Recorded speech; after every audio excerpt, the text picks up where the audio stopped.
ರಾಜ್ಯದಲ್ಲಿ ಭಾಳ ದುರ್ದೈವ, ಕಾನೂನು ಸುವ್ಯವಸ್ಥೆ ಸಂಪೂರ್ಣವಾಗಿ ಹದಗೆಟ್ಟಿದೆ. ಅದಕ್ಕೆ ಕಾರಣ ಏನು ಸಮಾಜಘಾತಕ ಶಕ್ತಿಗಳಿದ್ದಾವೆ. ಅದು ಗಾಂಜಾ ಮಾರಾಟಗಾರರಿರ್ಬೋದು, ಕ್ಲಬ್ ನಡೆಸೋರು ಇರ್ಬೋದು, ಎಲ್ಲ ಕಾನೂನು ಬಾಹಿರ ಚಟುವಟಿಕೆ ಮಾಡೋರಿಗೆ ಇವತ್ತು ಪೊಲೀಸ್ ಸ್ಟೇಷನಲ್ಲಿ ರಾಜಮರ್ಯಾದೆ ಸಿಗ್ತದೆ.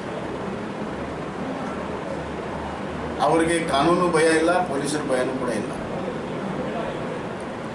ಏನಾದರೂ ಅಪರಾಧ ಆದರೆ ರಾಜಕೀಯವಾಗಿ ನಮಗೆ ಬೆಂಬಲ ಇದೆ ಅನ್ನುವಂಥ ಒಂದು ದೊಡ್ಡ ಧೈರ್ಯ ಇವತ್ತು ಸಮಾಜಘಾತ ಶಕ್ತಿಗಳಿಗೆ ಬಂದಿದೆ.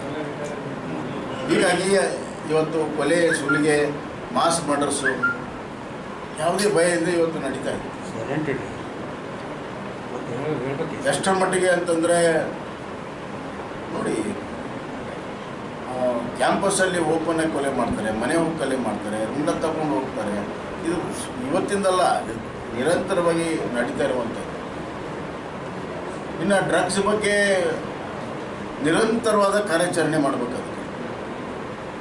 ಡ್ರಗ್ ಲಾಬಿ ಯಾವಾಗಲೂ ಕೂಡ ಅವರು ನಿರಂತರವಾಗಿ ತಮ್ಮ ಪ್ರಯತ್ನಗಳಿರ್ತವೆ.